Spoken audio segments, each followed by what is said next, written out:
आपने देखा होगा कि कई लोगों को गुस्सा बहुत जल्दी आता है, गुस्सा सदैव उनकी नाक पर रहता है, इसी वजह से उनकी किसी से बनती नहीं है, बनती है तो बिगड़ जाती है।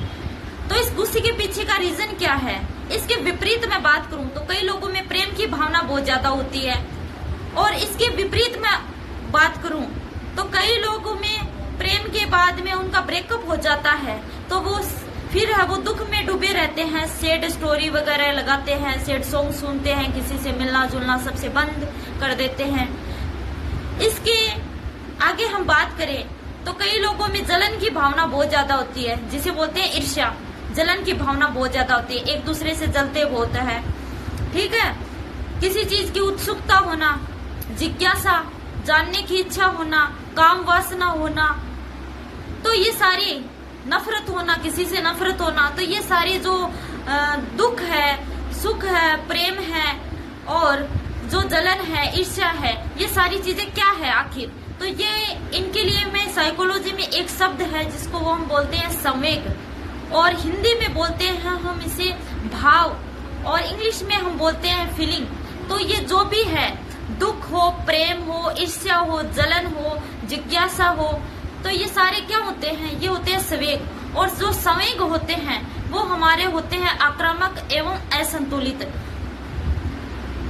ये जो संवेग होते हैं ये हमारे होते हैं आक्रामक एवं असंतुलित, और ये संवेग है वो मूल प्रवृत्ति होती है, मतलब प्रत्येक इंसान में ये मौजूद होते हैं, किसी में ज्यादा मात्रा में और किसी में कम मात्रा में। तो किसी में प्रेम की भावना वो ज्यादा हो सकती है, किसी में कम हो सकती है, किसी में गुस्से की भावना है वो ज्यादा हो सकती है, और किसी में जलन की भावना ज्यादा हो सकती है, और किसी में जो जिज्ञासा है उसकी भावना ज्यादा हो सकती है, किसी में नफरत का भाव है वो ज्यादा हो सकता है। तो ये हर व्यक्ति में है वो कम या ज्यादा, कोई सा भाव है वो कम या ज्यादा हो सकता है, ठीक है।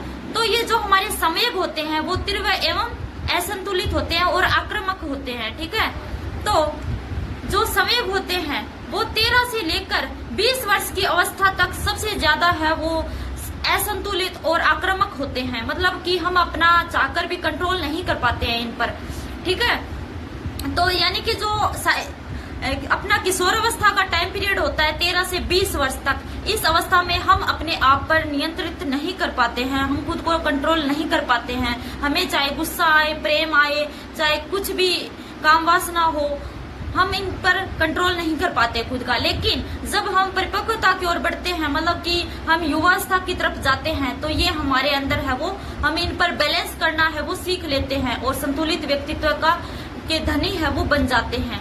तो आई होप आपको समझ में आया होगा कि ये गुस्सा, प्यार, नफरत, ईर्ष्या, जिज्ञासा, काम वासना, ये सारी चीजें क्या है? तो ये हमारी मूल प्रवृत्ति होती है, और जो कि किशोरावस्था में ज्यादा होती है, फिर युवावस्था में हम धीरे धीरे खुद पर कंट्रोल करना सीख लेते हैं। और जिस व्यक्ति में जिस भाव की अधिकता होती है, जिस भाव का मतलब ज्यादा होता है जो भाव, वो व्यक्ति वैसे ही, जैसे अगर किसी में ईर्ष्या की भावना है तो वो वैसा ही बनेगा, अगर किसी में गुस्से की भावना ज्यादा है तो वो झगड़ालू प्रवृत्ति का होगा, अगर किसी में प्रेम की भावना ज्यादा है तो वो इमरान हाशमी की तरह होगा। तो ये सारे हमारे भाव है जो कि हम मतलब परिपक्वता के साथ इन पर कंट्रोल करना सीख लेते हैं। लेकिन कई लोग हैं वो परिपक्वता के साथ भी कंट्रोल नहीं कर पाते हैं, लेकिन उन्हें हमेशा ध्यान रखना चाहिए कि अगर मान लो किसी का ब्रेकअप भी हो जाए तो भी उसे है वो ज्यादा शो ऑफ नहीं करना चाहिए, उसे प्रदर्शित नहीं करना चाहिए, बल्कि खुद पर है वो कंट्रोल करना चाहिए। इसी तरह हम एक अच्छे व्यक्तित्व के धनी बन सकते हैं। धन्यवाद।